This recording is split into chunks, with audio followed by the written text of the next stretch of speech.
up, everybody?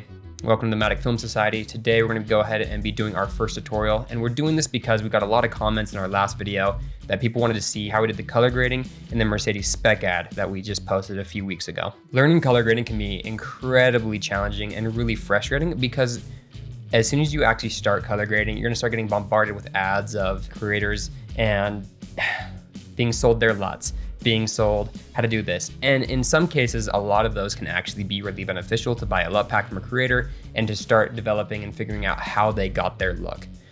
We don't want to do that. It can be incredibly frustrating as a new creator to constantly be seeing, oh, buy these LUTs, buy these guys' LUTs, try to get your footage to look like this, try to get your footage to look like that. So here at Matic Film Society, what we wanted to do is do a tutorial and show you how we got our colors, and then afterwards, make sure that you have all the tools available to do that exact same look and to have those LUTs available for free. So in this episode, we're gonna go ahead, I'm gonna show you how to do all that color grading inside of DaVinci, and then afterwards, I'm gonna make sure that you have access to all of those LUTs for free. So the people who aren't using DaVinci and are using Premiere Pro can then just go ahead and use those LUTs and create those same type of colors. And again, if you guys like this type of content, please like and subscribe.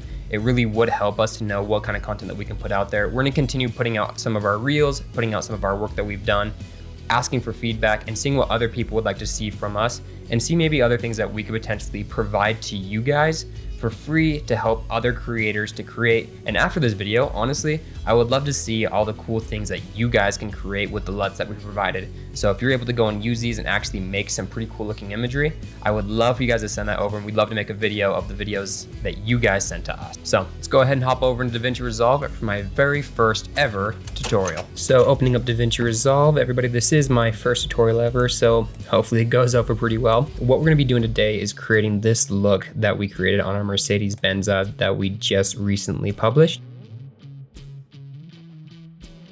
So that'll be the look that we are recreating today. What this look is called a bleach bypass. They use the bleach bypass because it has really, really contrasty blacks, and it's also known for its silvery highlights that it shows kind of over here. Here is the node tree that I created to build this look, and we're gonna go ahead and just recreate that node tree to begin with. So starting off, to create nodes is going to be Alt S if you are on a PC and Option S if you are on a Mac. So go ahead and let's create this node tree. So I always like to create 3 nodes at the very beginning, and then after the 3rd node, I also like to create a layer mixer node. This is just kind of my standard practice for all of my node trees. And then I always have a look adjustment over at the very end of that node tree. To create this layer mixer node, it's gonna be Alt L, or if you're using a Mac, it's gonna be Option L. So the first thing that we need to be doing with our footage is to convert our footage from its log curve to a Rec 709 color space. So what I'm gonna do is go ahead and grab this color space transform and put it on my second layer, or my second node. And then from here, since I shot an S-Log3, S-Gamut3, I'll click that, go down to S-Log3, and then we're gonna be using a Rec 709. Now my timeline's already set to Rec 709, so this isn't gonna change anything, but for anybody else who's using a different timeline, you can go ahead and put your output color space to Rec 709 and your output gamma also to Rec 709. So after I do that, you can see that it already creates a pretty decent look right off the bat. This is just converting that log footage into a Rec 709, something a little bit easier to play with and to manipulate. From here, what we're gonna do is come over to your layer mixer node, right click it, go down to composite mode, and then go over to overlay. Now, when you do this, you can tell this adds a ton of contrast to the image. What we're gonna do after that, come over here, and this is really how you create that bleach bypass look. Grab your top node in your layer mixer node, and then bring your saturation all the way down to 0.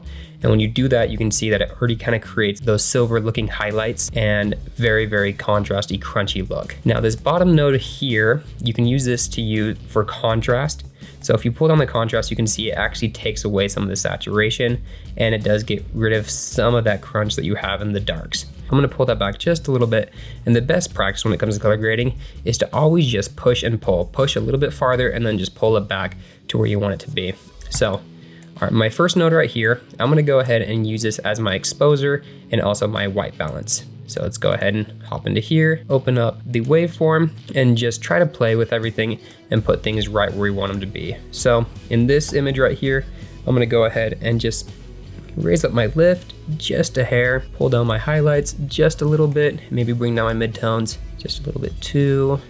Maybe bring the whole offset up just a little bit, bring down those highlights, bring up those midtones just a little bit.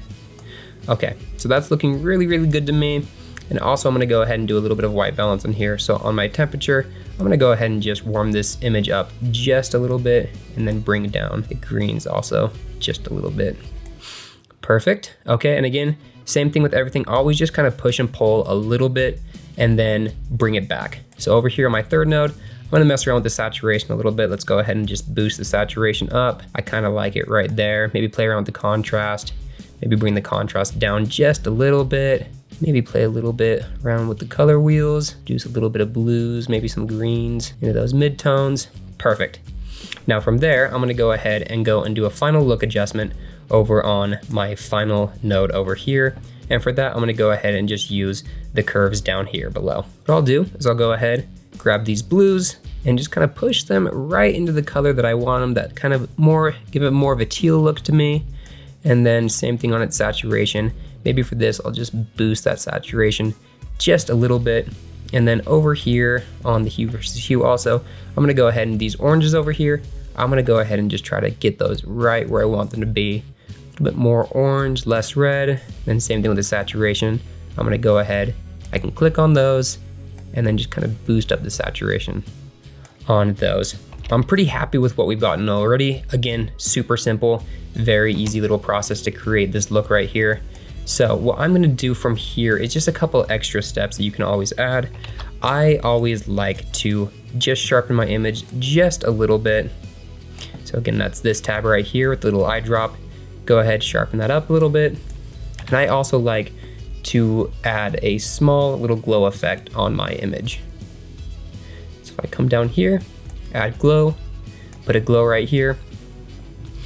Now for me, I always like to grab the shine threshold, put it all the way up, change the composite mode over to soft light, and then on my blending mode, go ahead and bring it back just a little bit until it starts to look good. And then again, you can always click that on and off and you kind of see it just adds a little bit of extra pop to your image.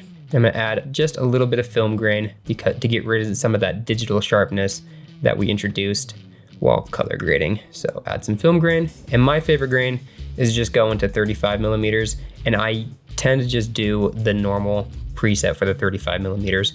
So again, here's our look. Here's our final image. Looks pretty good to me.